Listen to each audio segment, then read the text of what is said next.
أعوذ بالله من الشيطان الرجيم. بسم الله الرحمن الرحيم. الحمد لله رب العالمين الرحمن الرحيم إياك نعبد وإياك نستعين صراط الذين أنعمت عليهم غير المغضوب عليهم. أعوذ بالله من الشيطان الرجيم. بسم الله الرحمن الرحيم.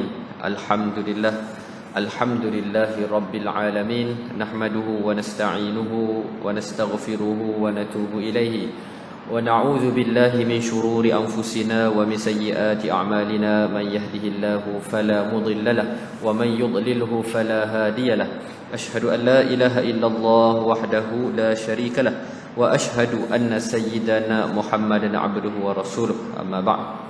Alhamdulillah, setinggi-tinggi syukur kepada Allah Subhanahu wa taala dapat meneruskan bertemu pada malam ini bagi menyambung pembacaan kitab yang mudah-mudahan Allah Subhanahu wa taala memberkati majlis ini, dan kitab yang tidak asing dalam kalangan para ulama di Nusantara, khususnya di Malaysia, Indonesia, Thailand dan lain-lain, dan juga di seluruh dunia umat Islam pada membicarakan mengenai tauhid ataupun akidah Ahlus Sunnah wal Jamaah yang dinamakan sebagai Ummul Barahin ataupun nama lainnya Al-Aqidah As-Sughra, karangan Al-Imam Muhammad bin Yusuf As-Sanusi ataupun dikenali dengan panggilan Imam As-Sanusi, Al-Mutawaffa sanah 895 Hijrah, tahun kewafatan beliau.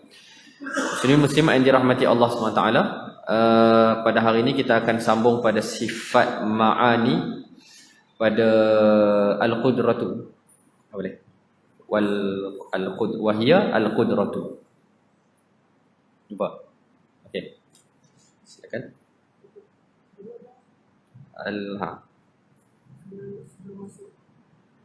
Summa yajibu lahu ta'ala sab'u sifatin tusamma sifatil ma'ani. Bismillahirrahmanirrahim. Qala musannif rahimahullah ta'ala wa nafa'ana bihi fid dar. Summa yajibu lahu ta'ala sab'u sifatin tusamma sifatil ma'ani wa hiya al-qudratu wal iradatu al-muta'alliqatan bi jami'il mumkinati والعلم المتعلق بجميع الواجبات والجائزات والمستحيلات والحياة وهي لا تتعلق بشيء والسمع والبصر المتعلقان بجميع الموجودات والكلام الذي ليس بحرف ولا صوت ويتعلق بما يتعلق به العلم من المتعلقات. Okey. Jadi target pada malam ini adalah sampai situ lah. Kita cuba habis untuk sampai tahap itu. Pada pertemuan pada bulan lalu, bulan 6, bulan Jun, sebelum raya lagi, saya telah menghuraikan mengenai al-qudrah, iradah dan ilmu secara umum. Jadi tuan-tuan dan puan-puan boleh rujuk pada rakaman pertemuan yang lalu untuk lebih mendalam mengenai sifat-sifat tersebut. Begitu juga apa yang dimaksudkan dengan sifat ma'ani, apa yang dimaksudkan dengan sifat salbiyah, sifat nafsiyah, dan yang terakhir ma'nawiyah yang telah saya huraikan. Jadi pada malam ini kita akan sambung pada sifat ma'ani, ataupun saya ada sedikit penambahan dekat bahagian sifat al-qudrah. Yang saya nak bacakan adalah mengenai ta'alluq. Kita bagi sedikit pendedahan mengenai, mungkin tuan-tuan apa-apa yang biasa dengar sebelum ni, kalau pernah mengikuti kelas tauhid mengenai suluhi lah, qabdah lah, tanjizi lah, istilah-istilah tu muncul, dia ada pada sifat ma'ani, ada pada qudrah, ada pada iradah, ada pada ilmu, sama', basar dan kalam. Tapi istilah ni tidak disebut pada sifat yang lain seperti wujud. Kita tak panggil wujud Allah ni suluhi ke, qabdah ke, tanjizi ke, tak. Suluhi ataupun tidak ni, sebelum saya huraikan, dia muncul apabila kita bertanya. Ulama menjawab sebarang persoalan yang bermain di fikiran umat Islam ataupun siapa sahaja yang berfikir mengenai kewujudan Allah Ta'ala. Contoh kita baca dalam Al-Quran, laisa kamitslihi syai'un wa huwas samiul basir. Tidak ada yang seumpama dengan Tuhan, dan Allah Ta'ala maha mendengar dan maha melihat. Lalu timbul persoalan, sebahagian daripada kita lah. Mungkin ada antara kita yang pernah berfikir, mungkin ada yang tidak. Kita akan tanya, bila Allah mula melihat? Soalan macam tu. Allah ni boleh melihat ni sejak bila? Sejak saya lahir ke? Ataupun sejak ayah saya lahir? Ataupun sejak Nabi Adam dulu ke? Ataupun sebelum tu lagi? Itu persoalan tu. Untuk menjawab persoalan ni, datanglah istilah-istilah yang kita akan dedahkan pada hari ini. Jadi, bila pada hak manusia, maka jelas pada tahun kita dilahirkan, sebelum kita dilahirkan, maka kita tidak ada istilah yang dipanggil iradat. Kita tidak melihat, kita tidak mendengar, kita tidak ada keinginan, kita tidak ada kudrat untuk buat sesuatu. Itu jelas bagi hak manusia. Tetapi bagi hak Tuhan, persoalan ini bermain dalam sebahagian fikiran pada ta'alluq kudrah, pada sifat kudrat Allah Ta'ala. Kudrat ni bererti kemampuan Allah Subhanahu Wa Ta'ala untuk mengadakan atau meniadakan sesuatu. Nak meniadakan ataupun mengadakan perkara mungkin pada akal.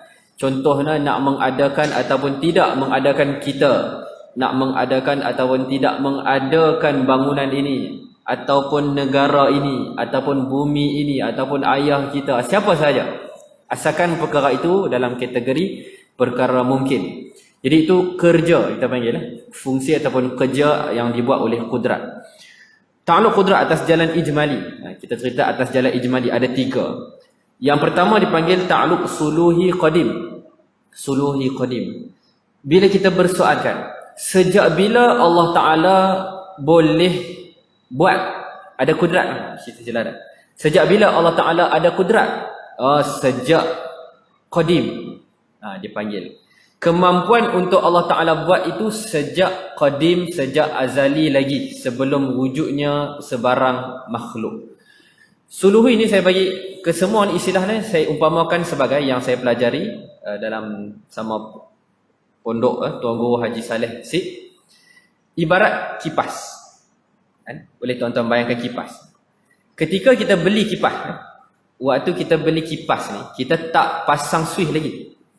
Kipas tu sejak di dalam kilang, sejak keluar daripada kilang, dia telah ada kemampuan untuk berpusing. Maksudnya untuk berfungsi. Tetapi adakah ketika kita beli tu dia berpusing? Belum lagi. Tapi kemampuan untuk berpusing tu dah ada. Itu yang dipanggil sebagai suluhi. Kemampuan Allah Ta'ala untuk mencipta sesuatu, mengadakan sesuatu telah ada. Sejak bila? Sejak qadim, sejak dulu lagi, sebelum ada lagi makhluk yang pertama. Itu panggil qadim ni istilah yang tidak ada mula. Bila sebelum ada sebarang makhluk lagi, Allah Ta'ala telah mampu untuk buat semua ni. Sehinggalah tiba masanya. Sehingga tiba masanya, kita umpamakan patah balik yang kipas ni, kita bawa ke surau ni, kita pasang switch, kita on pada 7.30 malam hari ni contoh. Jadi pada 7.30 malam tu kita tekan on, maka kipas tu berpusing. Kipas tu berpusing, kita panggil kita telah menggunakan kemampuan untuk berpusing tadi pada waktu sekian dan sekian. Itu huraian bagi ta'alluq yang kedua, bagi kudrat, iaitu yang dipanggil sebagai tanjizi hadis. Tanjizi hadis. Allah mampu untuk mencipta kita sejak dulu lagi. Tetapi dengan iradat Allah, Allah Ta'ala ingin kita ada pada tahun sekian-sekian. Allah Ta'ala ingin bumi ini wujud pada tahun sekian-sekian. Maka pada tahun berikut, Allah Ta'ala menggunakan sifat kudrat itu untuk mengadakan makhluk tersebut. Maka penggunaan sifat kudrat itu kategorinya adalah hadis, baharu. Baharu. Contohnya bayi yang belum dilahirkan sekarang ni. Mungkin ada yang sedang lahir di hospital. Sebelum tu Allah Ta'ala tidak mengadakan bayi tersebut, belum lagi, sebab belum tiba masanya. Jadi sebab itu kategori kudrat yang ini, kategori dia adalah hadis, baharu. Jadi ada yang qadim, kemampuan, dan ada yang hadis, iaitu ketika mana sifat itu digunakan pada makhluk. Baik, ada yang ketiga, dipanggil sebagai qabdah. Qabdah ni, kalau definisi atau terjemahan dia adalah genggaman. Qabdun maksudnya pegang. Qabdun maksudnya apa? Qabdah, genggaman. Apakah maksud dia? Allah mengekalkan, bila mana Allah mengadakan sesuatu, contoh Allah mengadakan kita di dalam surau ni, kita semua ada. Allah mengekalkan keberadaan kita, kewujudan kita dengan ta'alluq qabdah Allah Subhanahu wa ta'ala. Kita sekarang sedang berada di dalam genggaman qabdah Allah, yang mana bila mana Allah Ta'ala tentukan untuk kita tiada, maka Allah lepas. Allah Ta'ala lepas, maka kita pun tak ada. Semua yang berada di sekitar kita, bila Allah Ta'ala inginkan, takdirkan sesuatu itu hilang dan tidak ada, maka hilang. Qabdah ini mengekalkan sesuatu dalam keadaan ada, ataupun mengekalkan sesuatu dalam keadaan tiada. Kesemua ini dipanggil kudrat. Dan kesemua yang berlaku itu dipanggil kudrat Allah Ta'ala. Allah berkudrat, Allah mampu berkuasa untuk mengadakan pada waktu sekian-sekian yang Allah Ta'ala kehendaki. Dan Allah telah mampu untuk cipta itu dulu lagi, sejak qadim lagi. Tapi Allah belum kehendakinya. Bila tiba masanya Allah cipta. Dan setelah Allah cipta, maka Allah mengekalkan dia dalam keadaan ada dengan ta'alluq qabdahnya. Sehinggalah pada suatu masa Allah Ta'ala tentukan dia tidak ada, itu kita mati ataupun satu makhluk itu hancur dan sebagainya. Maka ketika itu hilanglah sesuatu makhluk tersebut. Kita berada dalam kekuasaan dan genggaman Allah Subhanahu wa ta'ala. Itu yang para ulama sebut. Tidak ada yang kuasa pada kita. Kita bila kita mengaji akidah, bila kita belajar mengenai hebatnya sifat kudrat Allah Ta'ala, kita akan insaf. Sepatutnya kita insaf dan sedar akan kelemahan kita. Kita tidak akan rela untuk membuat sesuatu tegahan Allah Subhanahu wa ta'ala. Baik, muslimin-muslimat dirahmati Allah. Jadi itu tambahan pada qabdah. Dan pada iradat, sifat iradat yang sifat yang seterusnya saya dah ceritakan, iaitu fungsi dia adalah menentukan sesuatu. Ini ulang kaji boleh? Dari sebulan lebih. Sebulan lebih, ingat kita. Biasalah. Kita ulang kaji boleh? Iradat ini bererti menentukan sesuatu. Kita ini boleh sahaja. Contohnya saya ataupun tuan-tuan perempuan ada di depan saya, boleh sahaja untuk kita ni jadi lelaki atau perempuan. Boleh sahaja untuk kita ni duduk kat Malaysia ataupun negara lain. Boleh sahaja untuk kita hidup sekarang ataupun hidup masa depan ataupun hidup masa lalu. Semua itu ada kemungkinan, ada possibility. Tetapi dengan iradat ataupun kemahuan ataupun keinginan Allah Subhanahu wa ta'ala, Allah tentukan daripada perempuan kita dipilih menjadi lelaki. Daripada negara-negara sekaliannya Allah Ta'ala pilih Malaysia sebagai tempat lahir. Dalam kalangan banyak individu, Allah Ta'ala pilih individu A dan B sebagai ibu dan bapa kita. Dalam keadaan banyak-banyak Allah Ta'ala pilih untuk kita berada di rumah sekian, kita akan makan sekian dan sekian. Kesemua itu adalah atas kemahuan dan keinginan Allah Subhanahu wa ta'ala. Itu dipanggil fungsi ataupun ta'alluq bagi iradat adalah pada jalan dengan jalan takhsis, menentukan daripada banyak-banyak maka dipilih sekian-sekian. Okey.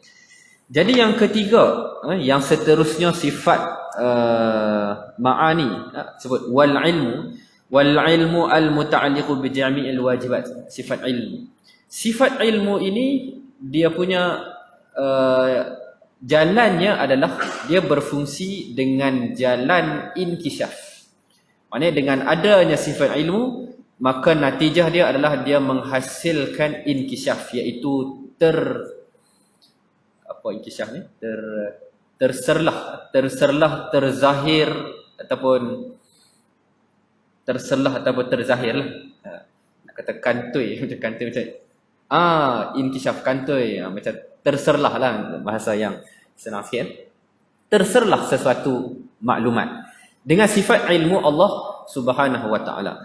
Kan pada pertemuan lalu okey, ilmu ni dia punya takluk yang sebut suluhi qadim, tanjizi pun qadim. Kan suluhi qadim, tanjizi pun qadim. Sejak dulu lagi Allah Taala telah mampu untuk mengetahui, dan Allah telah mengetahui. Dan tanjizi, dan Allah telah menggunakan sifat ilmu Allah Ta'ala untuk mengetahui segala sesuatu yang ada di muka bumi ini. Sejak bila Allah tahu? Sejak dulu lagi. Berlawanan dengan sebahagian fahaman. Ada sebahagian fahaman yang mengatakan ada benda yang Allah baru tahu. Ada benda yang Allah baru tahu. Contohnya seorang itu mula-mulanya dilahirkan dalam keadaan Islam. Dan lahir dalam keadaan Islam. Katanya lah, kata mereka Allah ingat mereka ni akan mati dalam keadaan Islam lah. Tengok-tengok hujung hayat dia murtad, maka kemurtadan dia itu adalah suatu perkara yang baharu bagi Allah menurut mereka. Jadi kefahaman ini adalah batil, tidak tepat pada fahaman akidah Ahlussunnah wal Jamaah. Kerana Allah telah tahu. Allah telah tahu segala-galanya. Allah tahu apa yang telah berlaku, apa yang sedang berlaku dan apa yang akan berlaku. Dan Allah tahu apa yang kita akan pilih. Dan Allah Ta'ala tahu jika kita pilih A, apa kesan dia. Jika kita pilih B, apa kesan dia. Jika kita pilih C, apa kesan dia. Semua tu Allah tahu. Contoh, dapat 2 tawaran. Dapat tawaran kerja dekat Kedah, dapat tawaran kerja dekat Selangor. Kita pun bincang dengan isteri kita. Kita ni nak duduk dekat mana ni? Dekat Kedah ke dekat Selangor ni? Antara 2 pilihan, bagi kita baru tu. Bagi kita benda tu sesuatu yang baru lah. Pilihan tu baru datang, jadi kita nak buat pilihan. Allah Ta'ala dah tahu dah. Pilihan tu akan datang pada waktu tu. Dan Allah Ta'ala tahu kalau kita pilih ke Kedah, apa akan berlaku dalam kehidupan kita. Kalau kita pilih untuk kekal di Selangor, apa akan berlaku dalam kehidupan kita sehingga akhirat. Semua itu berada di dalam pengetahuan Allah Subhanahu wa Ta'ala. Baik. Dan 3 dah tadi. Qudrat, iradat, ilmu. Ketiga ini terpanggil untuk mencipta sesuatu. Panggil 3 serangkai. Dia 3 serangkai. Proses penciptaan sesuatu untuk pada jalan pengetahuan kita, pada jalan pengetahuan. Dia bukan pada hak Allah Ta'ala mesti mengikut proses ni, tapi bagi kita. Iaitu mulanya dengan sifat ilmu Allah Ta'ala. Okay? Dengan sifat ilmu Allah Ta'ala, Allah tahu pilihan A, Allah Ta'ala tahu pilihan B, C, D dan sebagainya, apa kesan dia dan sebagainya. Macam yang saya sebut tadi. Dengan kesemua ilmu Allah Ta'ala tersebut, dengan sifat yang kedua, iaitu iradat. Maksudnya first, ilmu diikuti dengan iradat. Dengan iradat Allah Ta'ala menentukan orang ni kita akan pilih sebagai seorang lelaki. Dia akan hidup di Malaysia pada tahun 1950. Dia akan dilahirkan pada iradat Allah Ta'ala. Pada ilmu Allah, Allah tahu segalanya. Jadi Allah Ta'ala tentukan tersebut. Setelah iradat, maka pada tahun tersebut, 1950 tersebut, maka dengan sifat kudrat Allah Ta'ala menjadikanlah individu tersebut lahir pada tempat, pada waktu yang telah diinginkan dan ditentukan oleh Allah Ta'ala dengan sifat iradat tadi. Okay?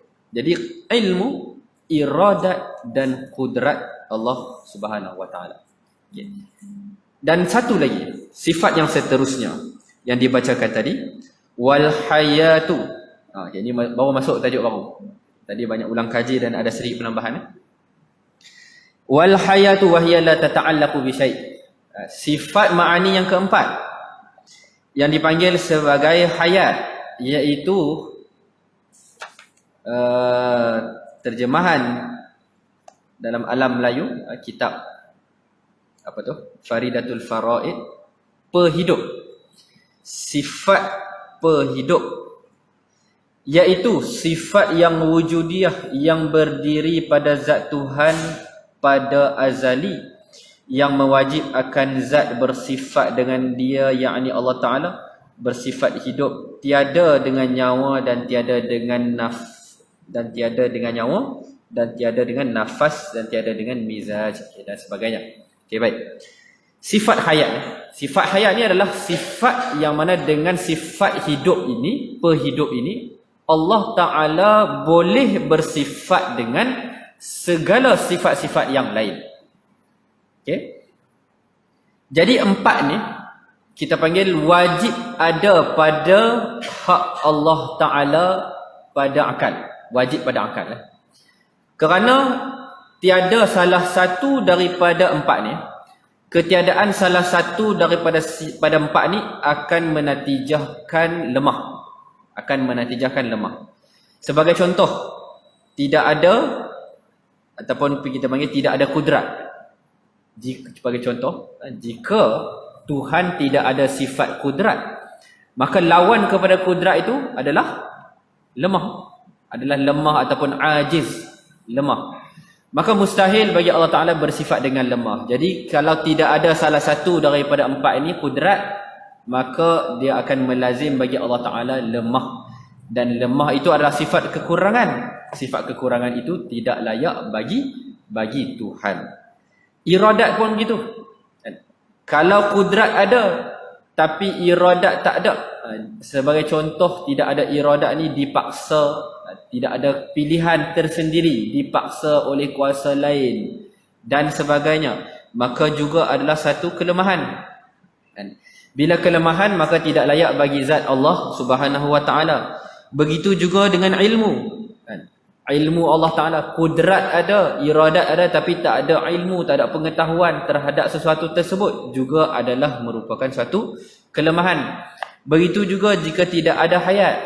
Semua tu ada tapi tak hidup. Ada belaka dah tapi tidak hidup. Tak hidup. Jadi macam mana nak bersifat dengan sifat tersebut? Ada orang dalam pengalaman manusia, contohnya seorang doktor. Seorang doktor ni ataupun seorang ahli sukan sebagai contoh. Kita ambil doktor.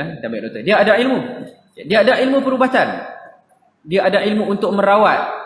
Tetapi ada kalanya dia tak mampu sebab dah terlalu tua. Lemah bagi dia. Ada ilmu, ada iradat nak tolong dah orang ni, tapi dia terlalu tua, tak larat pula nak tolong. Jadi lemah lah. Walaupun seorang doktor itu ada ilmu dan sebagainya. Jadi kita panggil, kata para ulama, wajib pada akal. Wajib pada akal Allah Ta'ala bersifat dengan 4 sifat ini untuk mengadakan ataupun meniadakan sesuatu pada alam ni. Okey, baik. Itu hayat. Itu sifat hayat. Yang mana sifat hayat ni Allah Ta'ala hidup bukan seperti hidupnya manusia ataupun hidupnya makhluk. Makhluk ini hidup berhajat dan memerlukan kepada nyawa. Hidup memerlukan kepada roh. Allah Ta'ala tidak hidup dengan roh, tidak berhajat kepada nyawa dan lain-lain. Tetapi Allah Subhanahu Wa Ta'ala hidup dengan sifatnya, iaitu sifat al-hayat, dipanggil sifat hidup perhidup. Baik. Yang sifat ma'ani yang berikut, iaitu sama' dan basar. Sama' dan basar. Sekejap. Sebelum tu, kita patah balik sekejap. Pada perbahasan mengenai kudrat, pada perbahasan mengenai sifat kudrat, ada masalah yang dipanggil sebagai masalah al-kasb. Masalah kasb ataupun usaha, ikhtiar usaha kita. Khilaf antara Mu'tazilah dan juga Ahlus Sunnah wal Jamaah. Kita walaupun ada khilaf, tetapi kita sepakat dalam kalangan sama ada Mu'tazilah mahupun Ahlus Sunnah wal Jamaah ataupun firqah-firqah lain. Kita sepakat bahawa af'al idtirariyah ini adalah diciptakan oleh Allah Subhanahu wa taala, makhluqatun minallahi taala. Apakah maksud af'al idtirari? Itu adalah perbuatan-perbuatan yang kita tidak ada kuasa ke atasnya. Kita tak boleh kontrol. Sebagai contoh, degupan jantung. Okay. Degupan jantung, denyutan nadi, pengaliran darah dan sebagainya. Ini semua adalah perbuatan-perbuatan yang kita tak boleh kontrol. Jadi semua firqah bersepakat bahawa ini ataupun perbuatan ini adalah diciptakan oleh Allah Subhanahu wa taala, bukan manusia. Tak ada firqah yang logik akal kata degupan jantung ni kita kontrol, kita yang pilih untuk degup ataupun tidak. Oh, pelik. Hari ni saya nak degup 100 kali seminit. Duk duk duk duk duk duk. Dan esok saya nak kurang sikit 80 kali seminit. Kurang sikit. Tak ada, kita tak boleh pilih. Kita letih pun kita tak boleh pilih. Kita berjoging, kita letih, saya nak, walaupun letih saya nak kurangkan sikit degupan jantung dia. Tak boleh kawal. Dipanggil perbuatan-perbuatan yang kita tidak ada kawalan ke atasnya, seperti degupan jantung dan lain-lain perbuatan. Khilaf dalam kalangan Mu'tazilah pada af'al ikhtiyari. Perbuatan-perbuatan yang kita ada kuasa, kita boleh pilih.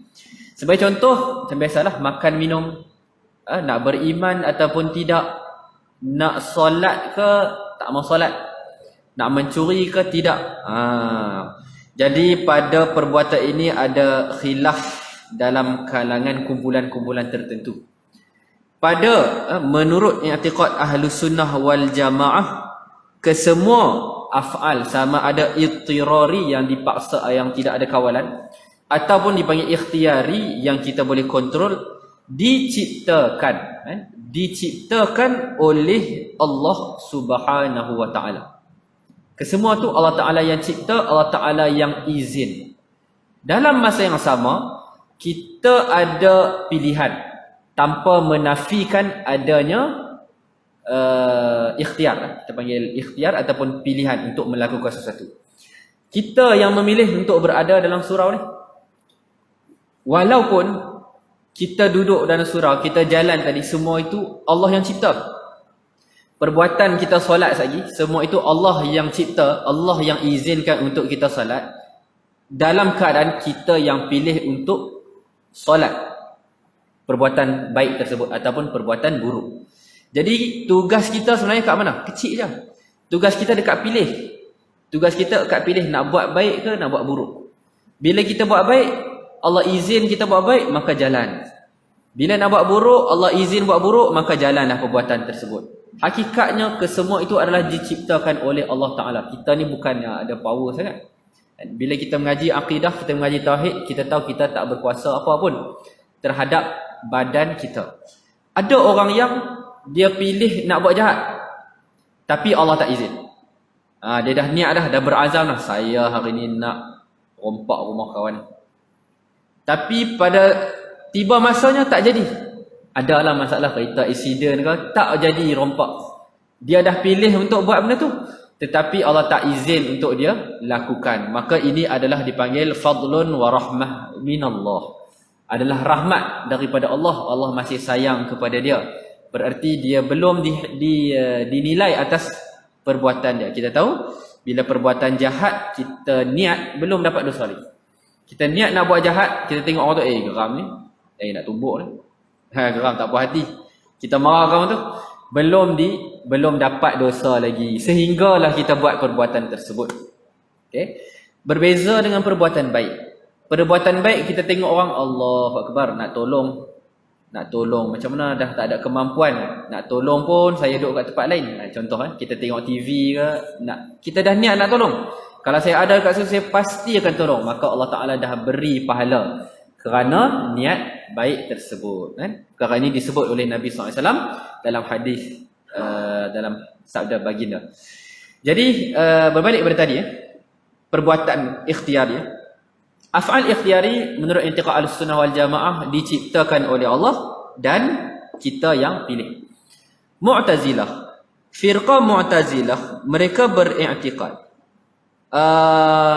segala perbuatan yang baik dan jahat, kesemua itu adalah yang adalah diciptakan oleh manusia. Kita yang cipta perbuatan tersebut. Contohnya kita nak solat, kita lah yang mencipta ataupun berkuasa ke atas perbuatan solat tersebut. Jika kita mencuri, kita nak buat jahat, maka kita lah yang berkuasa dan dipertanggungjawabkan di atas perbuatan tersebut. Kerana kata mereka, kalaulah semua itu ditentukan ataupun diciptakan oleh Allah Ta'ala, nescaya Allah Ta'ala zalim apabila mengazab orang yang berbuat jahat. Orang tu buat jahat, perbuatan jahat tu Allah yang cipta, Allah yang izinkan sebagainya. Jadi mereka akan kita akan seolah-olah menghukum Allah Ta'ala zalim kerana memaksa seseorang itu melakukan sesuatu perbuatan yang jahat. Dan kita disuruh buat benda jahat, tiba-tiba kena siksa pula. Padahal ini dicipta oleh Allah. Itu katanya Mu'tazilah. Logik jugalah. Macam mana nak jawab tu? Itu Mu'tazilah ni orang yang mendahulukan akal. Memang idea-idea mereka logik akal belaka. Semua logik akal, dan jika kita tidak ada jawapan, kita pun mudahlah untuk terpengaruh. Sebab tu dipanggil Mu'tazilah moden, ataupun kita panggil kumpulan liberal yang mendahulukan akal berbanding nas ni. Istilah dia lebih kepada Mu'tazilah moden.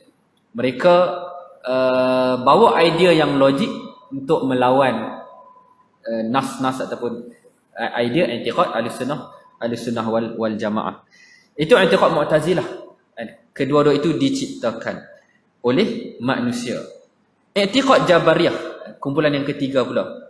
Jabariyah pula kata kesemuanya baik dan buruk, pilihan, semua itu diciptakan oleh Allah, disuruh dan dipaksa oleh Allah Ta'ala. Kita tak ada apa-apa pula.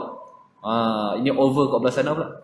Semuanya di bawah kekuasaan Allah. Diibaratkan seperti daun yang ditiup angin. Kita ni manusia ni, kita ni ibarat daun yang ditiup angin. Angin tiup ke kanan lah kita. Angin tiup ke kiri lah kita. Allah Ta'ala takdir kita semayang lah kita. Allah Ta'ala takdir kita buat jahat, berzina, maka buat jahat dan berzina lah kita. Itu katanya puak Jabariyah. Okay? Maka jelaslah. Macam mana pula nak jawab ni?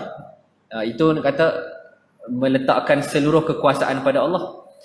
Jadi ini jelaslah. Kedua-dua fahaman yang tadi Mu'tazilah atau Qadariyah serta Jabariyah adalah bersalahan dengan i'tiqad kita. Jabariyah ini jelas kerana jika seseorang itu terjatuh ke dalam maksiat, maka tidak patut bagi Allah Ta'ala, kita panggil menazab orang yang buat maksiat apabila dia dipaksa untuk melakukan maksiat. Kan? Kata Jabariyah, semua itu ibarat ditiup angin. Allah suruh buat maksiat, maka kita pun buat maksiat. Jadi Allah mengazab orang yang buat maksiat.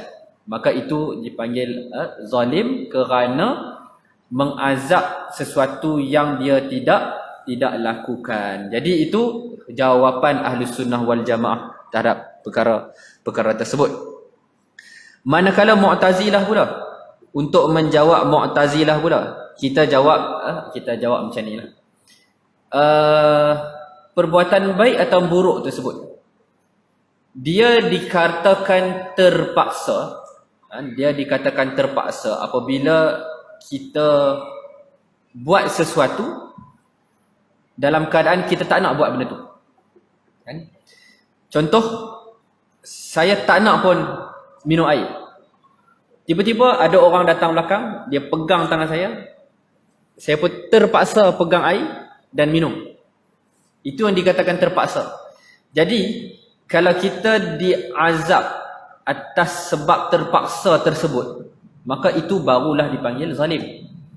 Tapi buat maksiat ni, yang buat maksiat, ada tak keadaan yang memaksa kita? Adakah siapa-siapa yang memaksa seorang itu buat maksiat? Ni kita ni manusia. Hakikatnya, realiti yang berlaku dalam kehidupan kita ada pilihan. Kita ada pilihan. Melainkan memang betul-betul dipaksa. Sebagai contoh, dia acukan pistol, kau kena merompak rumah datuk dia. Kalau kau tak rompak, seluruh ahli keluarga kau aku akan bunuh. Orang tu pun pergi merompak. Dalam Islam, dalam Ahlussunnah wal Jamaah, orang ini tak berdosa sebab dikira terpaksa. Jadi tidak ada istilah dalam firqah Mu'tazilah yang kata bila perbuatan jahat itu tidak diciptakan oleh Allah, maka adalah zalim. Kerana sememangnya kita manusia ni pada realitinya kita ada pilihan. Kita buat jahat atas pilihan sendiri, kita buat baik atas pilihan sendiri. Dan kalau kita tidak ada pilihan, kita tidak akan dicas, kita tidak akan dihisap atas perbuatan yang dipaksa oleh mana-mana puak. Jadi itu untuk menjawab kedua-dua firqah, maka kita jelaslah di sini. Kita lihat Ahlussunnah wal Jamaah adalah firqah yang pertengahan. Wa kadzalika ja'alnakum ummatan wasata. Begitulah kami telah menciptakan kamu semua umat pertengahan. Kita tidak terlalu ke kanan, tidak terlalu ke kiri. Tidak terlalu bebas ke semuanya manusia yang buat, manusia yang cipta, dan tidak terlalu ke kiri ke semuanya Tuhan yang buat. Kita, Tuhan mencipta dan membuat kerana dalil. Allah Ta'ala yang menciptakan segala sesuatu. Wa khalaqa kulla syai' wa huwa bikulli syai'in alim. Allah sebut dalam Al-Quran dah. Dan Allah Ta'ala mencipta segala sesuatu. Bila Allah Ta'ala menyebut mencipta segala sesuatu, maka termasuklah perbuatan yang baik dan buruk dalam Al-Quran. Tiba-tiba datang firqah yang kata, kalau Allah cipta buruk, sagi diazab pula, zalim. Itu yang dipanggil mendahulukan akal berbanding nas. Al-Quran dah sebut lain, tetapi akal didahulukan dalam perkara yang lain. Okey, muslimin muslimat dirahmati Allah Taala. Saya nampak dah 5 minit. Okey, baru nak masuk sama' dan basar. Kita cerita secara ringkas sama' dan basar. Sama' dan basar adalah sifat, salah satu daripada sifat ma'ani juga. Dia ada sifat yang wujudi, yang ada, yang berdiri pada zat Tuhan. Yang mana sama' ini boleh mendengar segala yang maujud. Segala sesuatu yang ada. Segala sesuatu yang ada, Allah Ta'ala boleh mendengar. Tidak kisahlah sama ada itu dekat ke, jauh ke, di mana sahaja. Asalkan benda itu ada dan boleh didengari, maka Allah Ta'ala boleh mendengarnya. Walaupun berada di dalam hati kita. Innallaha bima ta'maluna khabir. Innallaha alimun bizatis sudur. Allah Ta'ala tahu apa yang ada di dalam hati sanubari kita. Walaupun kita bisik, kita diketahui oleh Allah Ta'ala. Basar pula. Basar adalah sifat untuk melihat. Sifat dengan sifat basar, maka Allah Ta'ala boleh melihat dengan sifat pelihat. Sama' tadi pendengar. Basar ini pelihat. Dengan sifat ini Allah Ta'ala boleh mendengar, dengan sifat ini Allah Ta'ala boleh melihat. Sama juga, al-basar juga, dia punya boleh melihat segala sesuatu yang maujudat ataupun mar'iyat yang boleh dilihat. Asalkan benda itu ada dan boleh dilihat, maka Allah Ta'ala pasti akan melihatnya di mana sahaja dia berada, walaupun tersembunyi di mana-mana sahaja. Tidak lepas daripada pengetahuan Allah Subhanahu Wa Ta'ala. Kenapa didahulukan? Apakah dalil? Dalilnya jelas, firman Allah Ta'ala sebut, innahu huwas sami'ul basir. Sesungguhnya Allah Ta'ala itu maha mendengar dan melihat. Jelas Allah Ta'ala sebut dalam Al-Quran.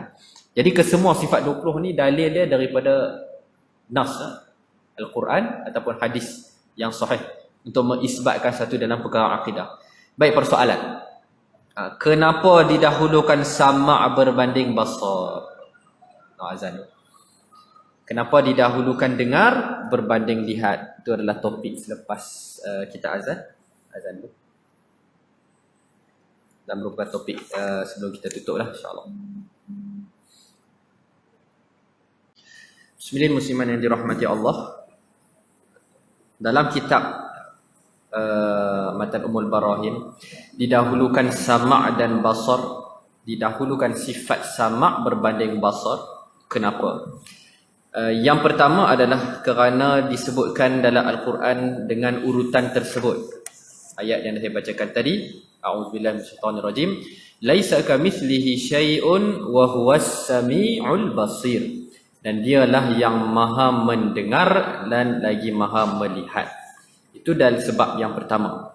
Hikmahnya yang kedua, kerana sama' menurut pada hak manusia, sifat mendengar ni adalah lebih utama ataupun kita panggil lebih afdal berbanding sifat melihat. Kerana sifat sama' ataupun mendengar banyak berkait dengan ketaatan. Berbeza dengan sifat melihat, banyak lagi berkait dengan maksiat. Sebab itu kita lihat para sahabat. Para sahabat ada yang buta. Seperti Abdullah ibn Umi Maktum. Buta tetapi boleh mendengar. Tetapi kita tak dengar sahabat ada yang peka. Tidak boleh mendengar dan boleh melihat. Dan ramai dalam kalangan para ulama, ilmuan-ilmuan, walaupun buta tetapi alim, soleh dan sebagainya. Sebab dengar ni dia banyak senang untuk dapat benda baik. Dengar Al-Quran, dengar ilmu. Malah bila dia buta, lebih mudah dia untuk selamat daripada penglihatan yang maksiat. Berbeza dengan lihat. Lihat ni banyaknya sinonim dia dengan maksiat. Lihat aurat, lihat benda tak baik. Dan bila sekali dia lihat, image tu akan kekal dalam kepala otak dia. Dan kita tengok sekali walaupun terscroll benda yang tak baik, kadang benda tu lekat lama dekat dalam kepala. Jadi sebab itu para ulama, antara ulama tasawuf sendiri menyebut bahawa mendengar ini lebih afdal dan lebih utama kerana dia banyak berkait dengan perkara ketaatan berbeza dengan melihat. Melihat ni berkait dengan perkara ketaatan, tengok Kaabah, tengok ibu bapa, tengok ni. Tetapi nak dapat ilmu, nak dapat Al-Quran kan, lainlah, berbeza dengan mendengar. Jadi sebab itu juga Allah Ta'ala mendahulukan sama' mendengar berbanding lihat kerana ada padanya keutamaan dalam ketaatan. Itu yang dihuraikan oleh para ulama. Baik, itu yang terakhir. Jadi mudah-mudahan kita dah berhenti dekat al-basar. Kita berhenti kat wal basaru al-muta'alliqani bi jami'il mawjudati wal kalamu alladhi laisa biharfin wallahu ta'ala alam. Yang baik daripada Allah Subhanahu wa taala, yang lemah dan kurang daripada diri sendiri. Wabillahi taufiq wal hidayah. Assalamualaikum warahmatullahi taala wabarakatuh.